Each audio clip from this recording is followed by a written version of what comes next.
Assalamualaikum warahmatullahi wabarakatuh dan salam sejahtera. Okey, untuk kelas yang kedua, cikgu akan terangkan tentang kesan-kesan dasar ekonomi British dalam pengenalan sistem pendidikan vernacular.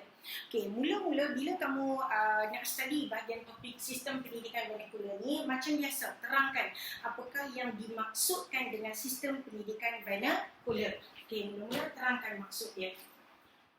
Okey. Sistem pendidikan vernacular bermaksud sistem pendidikan, sistem pendidikan atau sekolah, atau sekolah yang menggunakan bahasa ibunda sebagai bahasa pengantar. Maksud dia menggunakan bahasa asal penduduk itu sebagai medium atau bahasa pengantar. Contohnya kalau sekolah vernacular Melayu akan menggunakan bahasa Melayu, kalau sekolah vernacular Cina akan menggunakan bahasa Cina sebagai medium language ataupun bahasa pengantar. Okey, bila British datang, British mula memperkenalkan sistem persekolahan atau sistem pendidikan yang lebih teratur. Contohnya, wujudnya sekolah vernacular Melayu, sekolah vernacular Tamil, sekolah vernacular Cina dan sekolah vernacular Inggeris. Okey, bila kamu study bahagian ini, hendaklah kamu terangkan, bagi contoh bentuk sistem pendidikan vernacular ni. Mula-mula, okey, perkara kedua, kamu kena tahu tentang, ini perkara pertama, kena tahu tentang maksud. Okay? Perkara kedua, kamu kena beri contoh apakah yang dimaksudkan dengan sekolah vernacular atau contoh kepada sekolah yang menggunakan pendidikan ataupun bahasa ibunda sebagai bahasa pengantar. Contohnya yang pertama adalah sekolah Melayu. Okay? Sekolah Melayu. Okay. Bagi masyarakat Melayu, sebelum kedatangan British, telah ada sistem pendidikan formal di kalangan masyarakat Melayu dahulu. Tetapi, sistem pendidikan formal ini hanya berteraskan kepada aspek keagamaan. Contohnya, belajar mengaji Al-Quran, belajar tentang hukum agama. Telah ada, okey? Telah ada, cuba buat contoh, cuba tulis. Telah ada sistem pendidikan formal, okey? Sistem pendidikan formal di kalangan orang Melayu. Kamu bagi contoh. Okay. Contoh. Okay. Mereka belajar sistem pendidikan formal bagi masyarakat Melayu sebelum kedatangan British. Maksudnya mereka belajar di surau atau madrasah. Okay. Menekankan sistem pembelajaran tentang bidang keagamaan. Okay. Contoh cukuplah menyentuh tentang bidang keagamaan.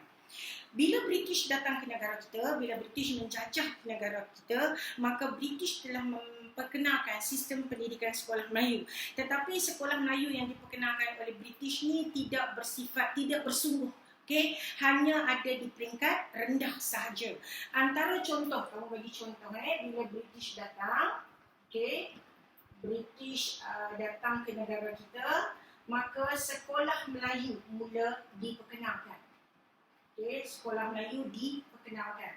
Di mana sekolah Melayu yang awal mula diperkenalkan? Antara contoh sekolah Melayu yang diperkenalkan adalah sekolah Melayu di Teluk Belanga. Okay, di Teluk Belanga, Singapura. Ataupun di seberang Perak, Pulau Pinang. Okay, seberang Perak, Pulau Pinang. Ataupun di Kuala Kangsar. Di Kuala Kangsar, Perak. Okay. Sekolah Melayu yang didirikan oleh British ini dia bersifat, kamu kena terangkan sifat sekolah Melayu yang didirikan oleh British ini. Apa ciri dia? Ciri-ciri dia bersifat daif. Daif tu maksud dia apa dia? Maksud dia sekolah Melayu ni sangatlah daif dari segi struktur bangunan, dari segi kemudahan asas dia sangatlah teruk. Sebab sekolah tu, ada sekolah Melayu yang dicatatkan sejarahnya tidak mempunyai lantai. Ada sekolah Melayu yang tidak mempunyai dinding, hanya semata-mata bumbung saja. Okey, persekitaran yang daif. Kemudian sekolah ini hanya ada di peringkat rendah sahaja. Okay. Dan sistem pelajaran dia atau silibus atau sukatan pelajaran dia sangat terbatas. Okay. Sukatan pelajaran sangat terbatas. Okay. Kenapa sistem pendidikan sekolah Melayu ni bersifat daif dan sukatan pelajaran dia terlalu terbatas? Ini bersesuaian dengan hasrat British. Sebab British sebenarnya tidak ikhlas pun untuk membina sekolah Melayu kepada orang Melayu. Hasrat British cuma dia kata dia akan beri pendidikan yang melatih mengajar orang Melayu lebih cerdik sedikit daripada bapa dia. Contohnya kalau bapa dia petani, maka British berharap jika orang Melayu pergi ke sekolah Melayu akan menjadi petani yang cerdik sedikit daripada bapaknya. Sebab nampak British tidak ikhlas. That's why kawasan sekolah Melayu atau persekitaran sekolah vernacular Melayu bersifat daif, sukatan pelajaran dia tidak tersusun, hanya ada di peringkat rendah sahaja. Okay. Kemudian British juga telah membina, British juga ni cikgu sambung British juga telah membina Maktab Perguruan Sultan Idris. Kenapa British membina Maktab Perguruan Sultan Idris? Bertujuan untuk melatih guru Melayu. Melatih guru Melayu untuk berkhidmat di sekolah-sekolah Melayu. Maka ketiga itu tidak ada institusi pendidikan tinggi yang lain kepada orang Melayu melainkan Maktab Perguruan Sultan Idris. Jadi pelajar-pelajar Melayu yang pandai sikit daripada sekolah Melayu boleh melanjutkan pelajaran ke Maktab Perguruan Sultan Idris dan di situ mereka akan dilatih untuk menjadi guru-guru bagi sekolah-sekolah Melayu ini. British juga ada membina satu sekolah Melayu elit, sekolah Melayu elit yang dikenali sebagai Maktab Melayu Kuala Kangsar, MCKK. Maktab Melayu Kuala Kangsar, Malay College of Kuala Kangsar, MCKK. Tetapi sekolah elit Melayu ni hanya terbuka peluang kepada anak golongan pembesar dan anak pegawai British ataupun anak orang Melayu yang pandai, tetapi daripada orang Melayu yang kawasan kampung terlalu jarang sebab mereka hanya mendapat pendidikan rendah hanya di sekolah-sekolah yang berhampiran atau terdekat dengan tempat tinggal mereka sahaja. Okey, ni sekolah vernacular Melayu. Okey, kita tengok pula yang kedua, contoh yang kedua. Contoh yang kedua adalah sekolah vernacular Cina, sekolah Cina. Okey, sekolah Cina ini didirikan oleh pedagang-pedagang Cina yang berusaha untuk membina sekolah ni bagi kemudahan anak-anak pelombong-pelombong biji timah. Tetapi sekolah Cina ini didirikan oleh pedagang Cina, didirikan oleh saudagar Cina atau pedagang Cina yang kaya. Sekolah Cina ini dia mempunyai ciri-ciri, contohnya sukatan pelajaran. Ciri dia sukatan pelajaran, guru dan buku adalah dari negara China. Di sekolah Cina, British memperkenalkan satu undang-undang yang dikenali sebagai enakmen pendaftaran sekolah. Hati-hati sebab ni selalu keluar soalan objektif. Hati-hati, ni selalu keluar soalan objektif. Mengapakah British memperkenalkan enakmen pendaftaran sekolah di sekolah Cina? Bertujuan untuk menyekat,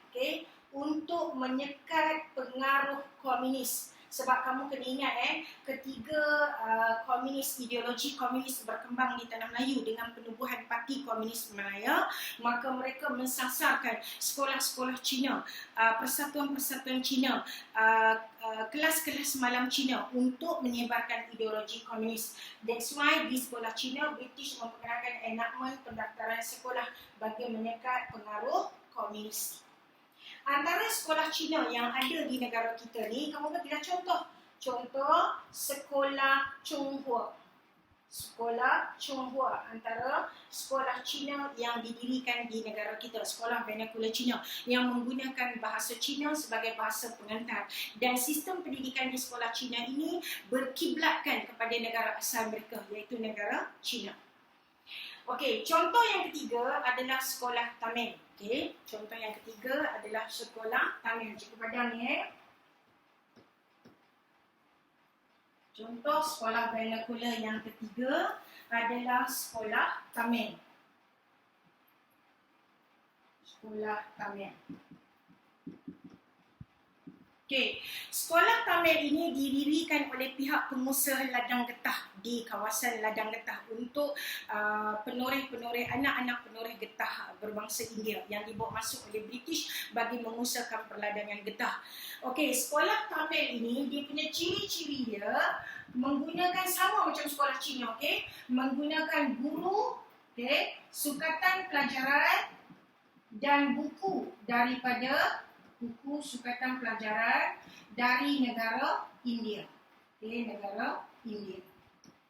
Jadi sekolah Tamil ni dia berkiblatkan, dia sama dengan sekolah vernacular Cina, berkiblatkan kepada sistem pembelajaran dari negara India, buku sukatan pelajaran, buku-buku dari negara India. Langsung tidak menyentuh tentang aspek keadaan ataupun di tanah Melayu, langsung tidak menyentuh, sama dengan sekolah Cina. Okey, jadi antara sekolah Tamil yang didirikan di negara kita, contoh adalah sekolah Vivekananda. Okay, yang didirikan di Seremban. Tetapi sekolah Tamil ini kurang mendapat sambutan. Kenapa? Sebab ibu bapa lebih suka anak dia membantu mereka di ladang getah berbanding menggalakkan anak mereka untuk menuntut ilmu di sekolah-sekolah Tamil. So sekolah Tamil ni dia kurang mendapat sambutan. Ini setelah soalan kadang-kadang dia tanya dekat soalan objektif. Mengapakah sekolah Tamil kurang mendapat sambutan daripada masyarakat India? Sebab ibu bapa lebih suka untuk menggalakkan anak mereka, membantu mereka di ladang getah daripada pergi ke sekolah. Ini sekolah Tamil, okey. Yang terakhir adalah sekolah Inggeris. Sekolah Inggeris. Sekolah Inggeris ini dianggap sekolah elit. Okey. Sekolah Inggeris dianggap sekolah elit. Sekolah Inggeris ni dibina di kawasan bandar. Okey, dibina di ciri-ciri dia. Sekolah Inggeris, ciri-ciri dia dibina di kawasan bandar. Selain tersebut, sekolah Inggeris ini menyediakan peluang pekerjaan kepada pelajar yang lulus daripada sekolah Inggeris. Okey, peluang pekerjaan dalam sistem pentadbiran British, bermaksud siapa yang berpeluang untuk pergi ke sekolah Inggeris ni? Contohnya anak pembesar-pembesar Melayu. Siapa anak pembesar Melayu yang berpeluang mendapat sistem pendidikan Inggeris di negara kita? Contohnya Datuk Wan Jaafar. Sebab dia anak seorang pegawai daerah, maka sebagai anak seorang pembesar, Datuk Wan Jaafar berpeluang untuk mendapatkan pendidikan di sekolah Inggeris. Okey, sekolah Inggeris ini juga dibuka peluang kepada anak pegawai-pegawai British. Jadi sekolah Inggeris ini dianggap sekolah elit. Pada asalnya sekolah Inggeris ini didirikan oleh mubalik Kristian. Okey, didirikan oleh mubalik Kristian. Okay.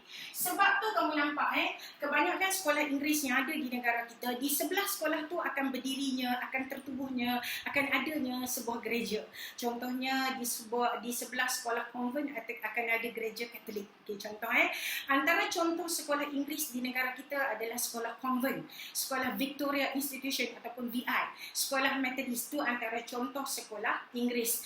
Dan pelajar-pelajar daripada sekolah Inggeris ini berpeluang untuk melanjutkan pelajaran ke London atau ke Britain, sebab sistem pendidikan atau sukatan pelajaran adalah datangnya dari England. Okay, cikgu tulis kiri yang seterusnya sebab ni dah bercampur ni. Okay, ni kat sini tutup sukatan pelajaran dari England. Maka pelajar-pelajar dari sekolah Inggeris berpeluang untuk melanjutkan pelajaran ke England.